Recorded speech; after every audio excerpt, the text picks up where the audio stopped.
Assalamualaikum warahmatullahi wabarakatuh. Puji syukur kehadiran Allah Subhanahu wa Ta'ala yang telah melimpahkan rahmat, taufik, dan hidayah dan inayahnya kepada kita semua, sehingga kita dapat menikmati kesehatan dalam saat pandemi ini. Walau kita bertemu hanya lewat sosial media, tak lupa salawat serta salam kita junjungkan kepada Nabi besar Muhammad Sallallahu Alaihi Wasallam beserta keluarga dan para sahabatnya. Mudah-mudahan kita mendapatkan syafaatnya di yaumul akhir nanti. Amin, amin ya robbal. Anak-anakku sekalian, bagaimana kabar kalian hari ini? Semoga dalam keadaan sehat semua ya.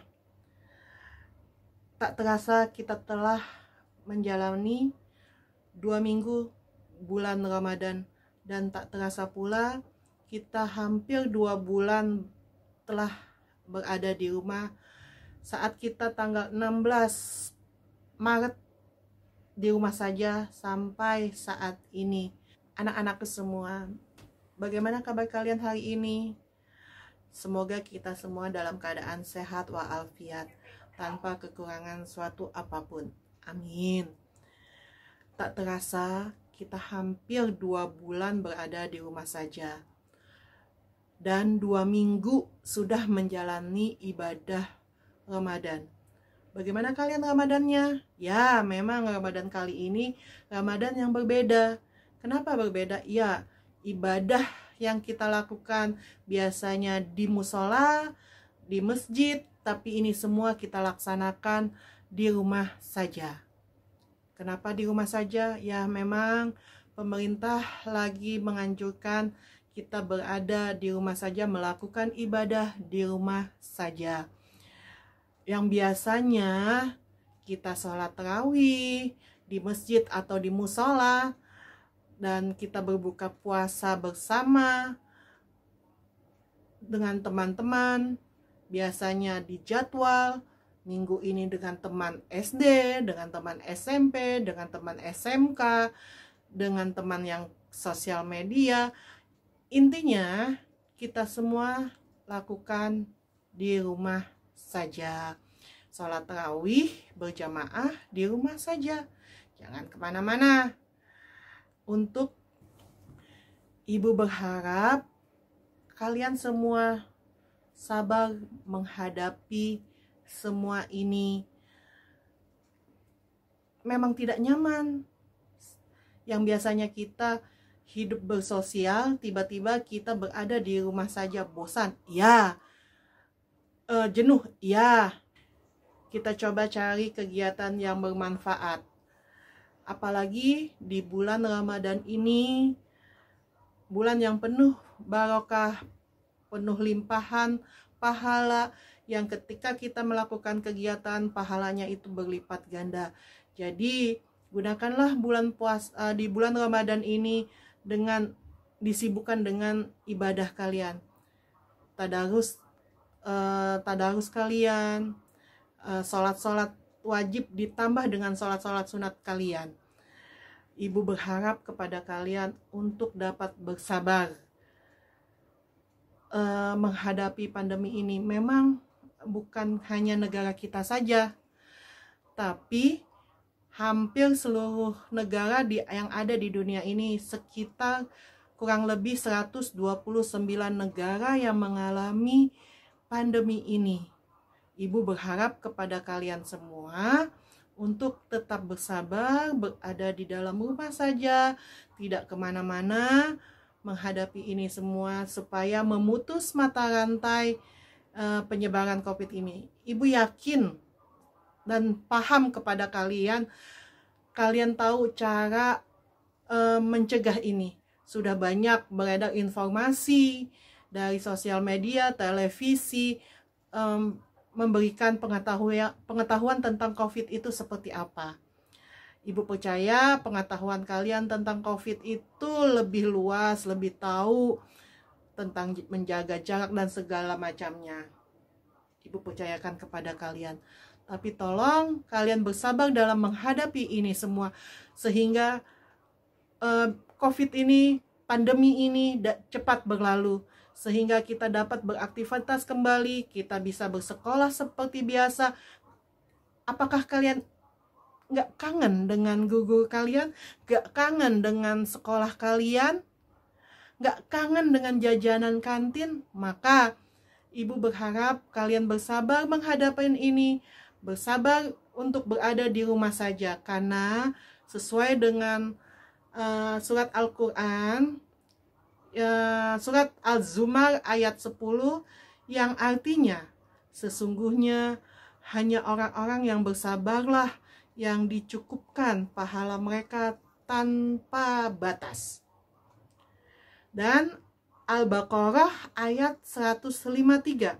Hai orang-orang yang beriman, jadikanlah sabar dan sholat sebagai penolongmu.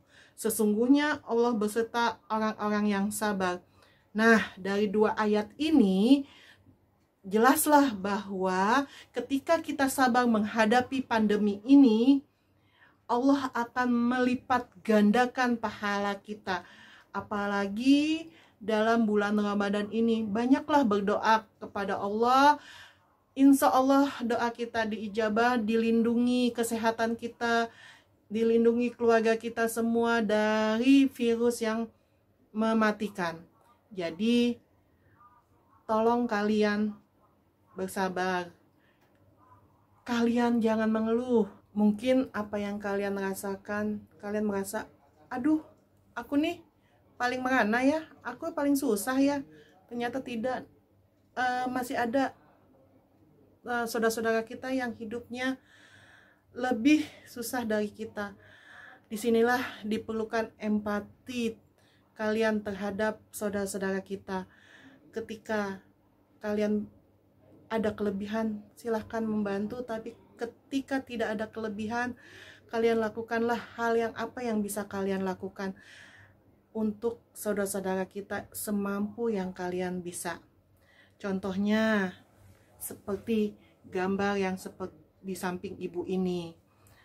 Seorang bapak ojol yang menantikan penumpangnya seharian tidak dapat penumpang. Bagaimana dia mau dapat penumpang? Kan kita sudah dirumahkan dari tanggal 16 Maret. Jadi jalan-jalan semua sepi, dan orang-orang yang biasanya menggunakan ojol itu dirumahkan, berada di rumah. Jadi bagaimana kalian rasakan si bapak ini tidak sama sekali mendapatkan penghasilannya pada hari itu? Apa kalian tetap mengeluh ketika sudah melihat ini? Oke, kita lihat lagi gambar yang berikutnya. Seorang bapak badut bersama anaknya. Biasanya badut itu sering berkeliling kampung. Anak-anak suka terhadap dia, memberikan sebagian uangnya kepada si bapak badut untuk menghibur mereka. Tapi sekolahan sudah sepi, perkantoran sepi, jalan-jalan sepi, sehingga mereka berdua kelelahan di pinggir jalan tanpa ada seorang pun. Coba, apakah kalian masih merasa diri kalian paling susah? Oh tidak, ada lagi masih kita lihat bapak penjual mainan seperti yang digambar samping ibu ini. Dia berkeliling kampung, biasanya dia berada di dekat sekolah, mangkal di tempat sekolahan yang biasa dia datangi.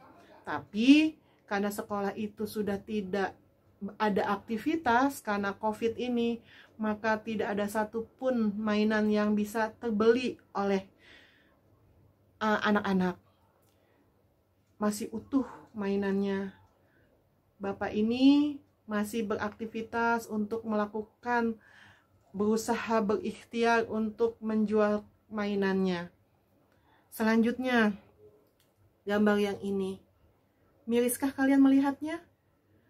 seorang bapak untuk mencukupi kehidupan di rumah tangganya, dia melihat butiran beras berserakan di jalan, dia pungut untuk bisa dimasak di rumah.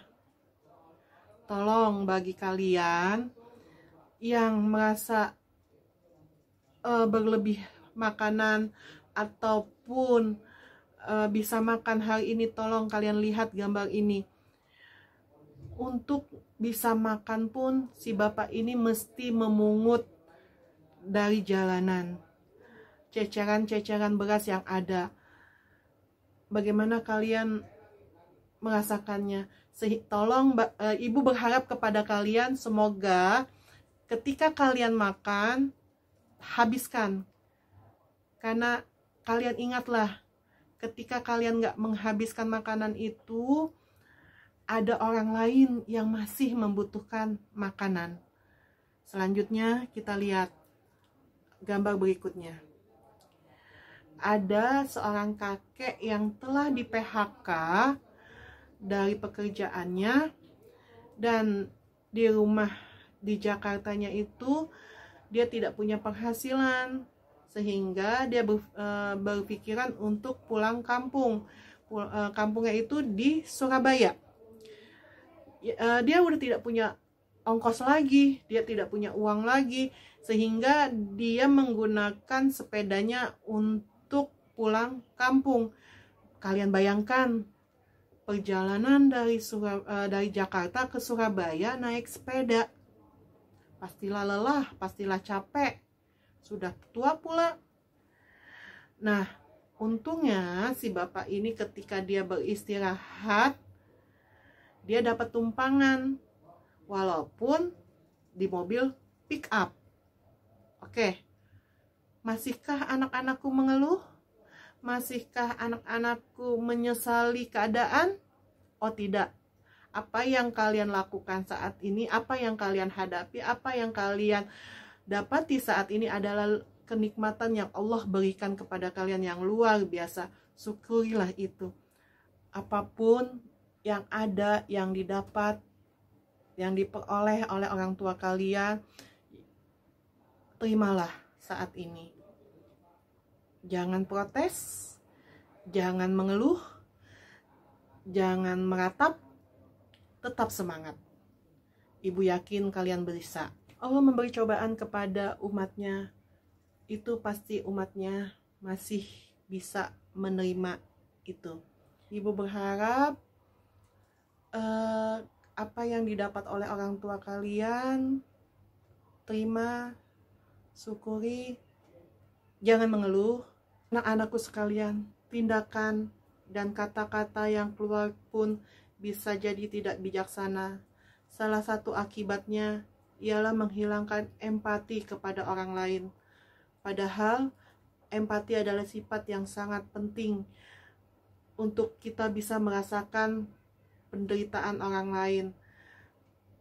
Berikut adalah beberapa contoh kamu untuk dapat berempati. 1. Mengikuti anjuran pemerintah untuk social distancing. Dengan kalian tetap tinggal di rumah, sebisa mungkin risiko kalian menularkan dan ditularkan akan jauh berkurang, sehingga bisa memutus mata rantai COVID-19. Biar kita bisa hidup normal lagi. Ibu pasti yakin kalian tahu bagaimana sih harus menghindari penularan COVID itu. Di sosial media sudah sering diucapkan, di televisi itu sudah disosialisasikan seperti apa, sehingga kalian tidak bisa menularkan dan ditularkan. Ibu mohon kalian tetap berada di rumah, menjaga sosial, bahkan sekarang physical distancing. Oke? Lakukanlah itu untuk kalian bisa berempati, biar kita bisa beraktivitas kembali. Kedua, jangan nyinyir pada mereka yang memang harus pergi keluar rumah, seperti orang-orang yang tadi yang ibu tampilkan videonya, yang ibu tampilkan gambarnya.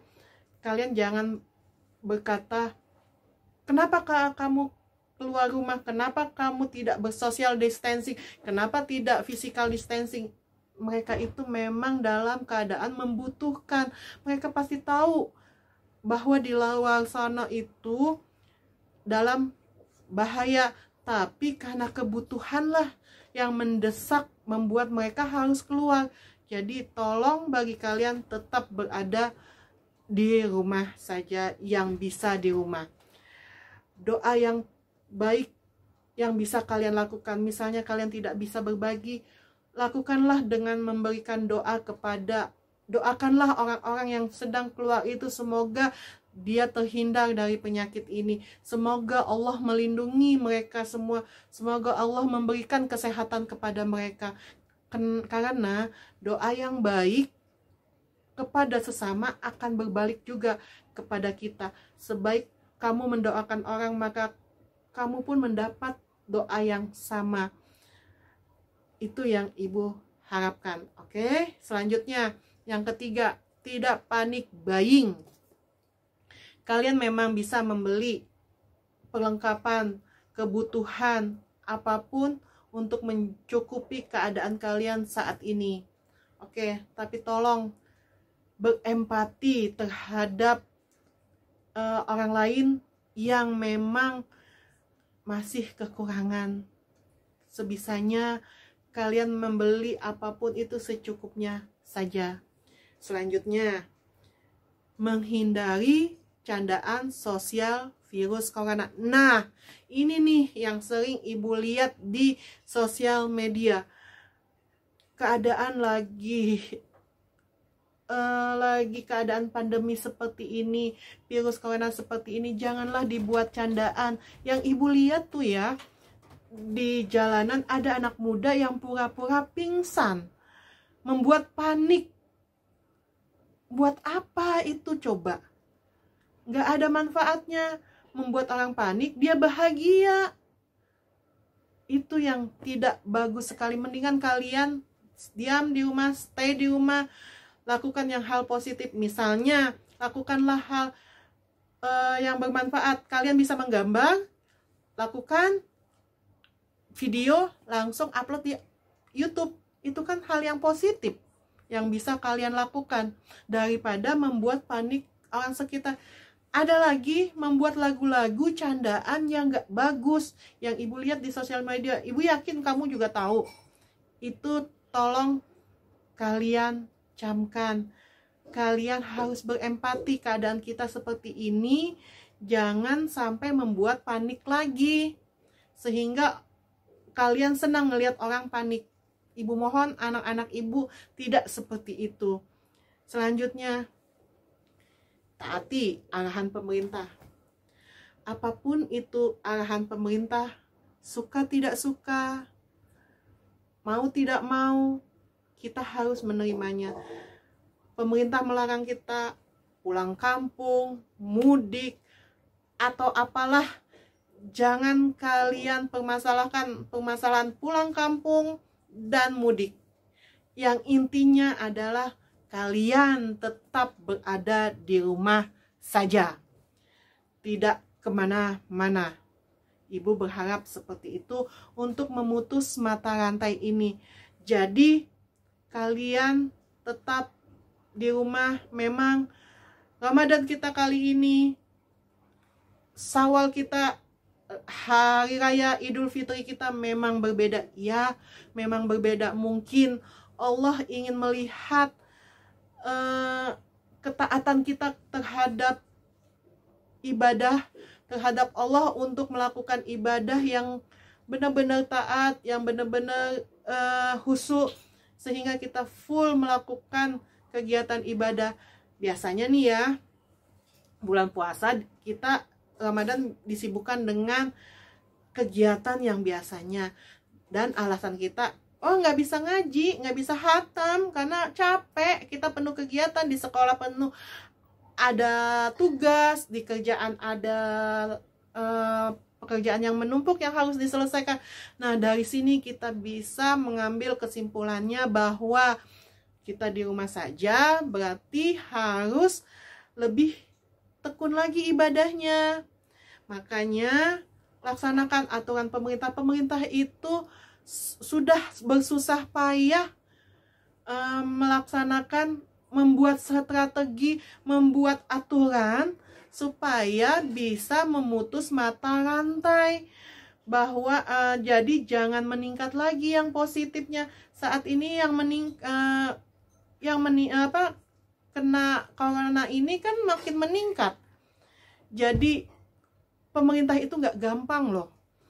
Dia harus berpikir bagaimana melindungi rakyatnya, bagaimana untuk merangkul rakyatnya, bagaimana untuk melindungi rakyatnya supaya kita dapat beraktivitas kembali. Pemerintah juga nggak gampang menentukan itu. Kita harus mengikuti aturan pemerintah seperti yang tercantum dalam surat An-Nisa ayat 59 yang artinya, hai orang-orang yang beriman, taatilah Allah dan taatilah Rasul-Nya dan ulil amri di antara kamu. Kemudian, jika kamu berlainan pendapat tentang sesuatu, maka kembalikanlah ia kepada Allah atau Al-Quran dan Rasul sunnahnya. Jika kamu benar-benar beriman kepada Allah dan hari kemudian, yang demikian itu lebih utama bagimu dan lebih baik akhlaknya. Nah, dari surat ini, dari ayat ini jelas ulil amri itu adalah pemerintahan. Taatilah pemerintahan, ikutilah aturannya, suka tidak suka, mau tidak mau, kita punya pemerintahan yang harus kita turuti. Nah, anak-anakku, itulah sekelumit sedikit dari ibu tentang kalian berempati. Ibu ingin menumbuhkan empati kalian. Jadi ibu berharap apa yang ibu paparkan dari tadi itu bisa kalian pahami, bisa kalian cermati, bisa kalian lakukan.